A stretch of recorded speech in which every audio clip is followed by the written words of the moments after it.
For both of you guys, how would you describe this game?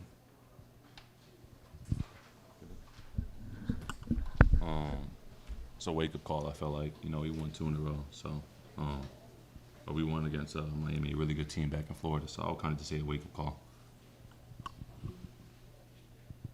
You guys started with that 13-9 lead, kind of forced them to call a timeout. What really happened after that, and when they went on that big 23-1 run?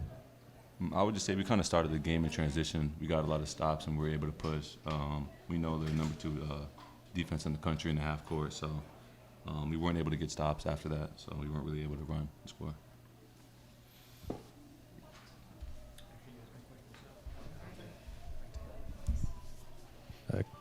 Chris, as a team, you guys shot 6 of 25 in the first half. It seemed like they were pretty sticky to you guys, not letting you get into a lot of space. What did you see from your perspective on how that played out? I just thought in the first half we were just a little bit too stagnant. Could have been better offensively. And then we got pushed out too far, so obviously got to be physical on offense as well as on defense. I think that was the main thing we talked about in the second half, and also getting stops.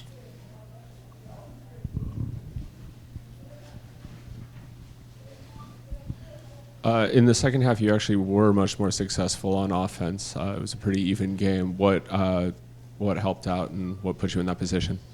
I think just coming in the second half, listening to the coaches, obviously being more physical on the offensive end and demanding our spots. But obviously you have to be able to score and then get stops. We didn't do the other half of that tonight. More questions for guys? Going into next week, going back to the East Coast, what do you take away from this game in order to kind of bounce back against those 2 teams? We got to be more physical. We got to come out ready. We got to be able to make adjustments throughout the game and just keep on fighting. Last question. Chris, specifically for you, next matchup against Syracuse Orange, which was your former team last year, what sort of do you take in for that matchup, knowing kind of a little bit about the continuity of that team, and sort of what can you sort of expect from them heading into Wednesday? I mean, I don't really know any of them, to be honest, to know what I would expect. But, I mean, I know my coach, so just being ready for them to play hard, things like that, I'm not really too worried about it. I think it's just going to be another game for us. We're going to go in there and do what we do and come out with the win. Good. Thanks, everyone. Coach Madsen will come in next.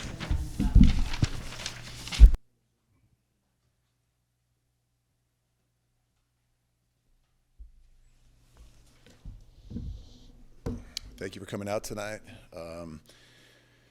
Give Clemson a lot of credit. They took us out of what we were trying to do.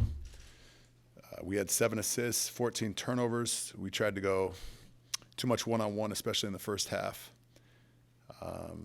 The 14 turnovers hurt. And we gave up 12 made threes to a good team. Open to questions. Hey, Coach, the first 5 minutes of the game went pretty promising. I think you guys jumped out to a 13-9 lead. What sort of changed after those minutes? Was it just the guys weren't making enough shots, or did Clemson sort of change something up defensively? They were switching their ball screen defense throughout the game. They did a good job of that. We got very stagnant. When we tried to go one-on-one way too much, we took bad shots. We were not disciplined with getting the ball moving. And we didn't get to the actions from an execution standpoint that we needed to get to. And part of that was, a lot of that was Clemson, part of that was us too. And so we have to be better. I have to be better. Other questions? It seems like at this point in the season, when you guys go up against a ranked team, there's kind of 2 different ways it can go, whether it's like how you played against North Carolina or UCLA, or whether it's like tonight or the Virginia or Louisville games. How do you kind of ensure that the team comes into the game focused and comes out like you were against like North Carolina or UCLA? I have to be better as a head coach. I take responsibility for this. This was 100% unacceptable, especially just the stagnation offensively. That hurt us tremendously. The defense also. We were in the wrong spots. We weren't talking. There were no tags. When the roll man went, there was the help side wasn't there. And so we had a massive amount of breakdowns. And that's 100% unacceptable. And we will be back at this Monday morning early, fighting, having studied the film and working on the areas that we have to work on to improve as a team. Coach, what's your philosophy when you're down 15 or more? Like, does your messaging change? How do you keep the team engaged? Because they did come back in the second half ready to play. Yeah, I mean, I think we got it down to maybe 17, maybe 15 in the second half. The messaging and the philosophy is everything in basketball can turn quickly. Treat it in 4-minute segments. Let's cut the lead from 18 to 14 in this 4-minute segment. And then, we didn't do that. But then if you do that, then you cut it from 14 to 9. Just continue to fight, to chip away. But we didn't get it done. Coach, can you talk a little bit more about the defense? When the help defense was coming over, they were quickly whipping the ball around, finding the open shooter, taking fairly high percentage shots for Clemson. Yeah, no, our defense was horrendous. Our defense was horrendous tonight. They were throwing straight line passes. Our help side wasn't there. We had a huge deviation from what we are striving for defensively. And so we got to get back after it. I thought we had 2 good days of practice. Clearly we did not. And so we have to ramp this up. And we have to have, we fly out Monday afternoon for Syracuse. We have to have a phenomenal Monday morning practice. With 5 games left to play, what was your messaging to your team? 17 wins, 5 games left, pivotal. Well, the messaging was that this was an absolutely huge game for us. And we needed to come out and play much better than this. But the messaging was, hey, we control our own destiny here for our goals. And this game is the one game in the moment that we have to, play phenomenally in. And we didn't do that. We did the opposite. We did not do the things that it takes to win. We did not stay together as a unit. And we did not execute our game plan on either side of the ball. This team's surely missing Lee's presence on the interior. Any word on his status ahead of the 2-game road trip? Lee continues to improve. You guys saw him out there today. Lee continues to improve. He's moving around.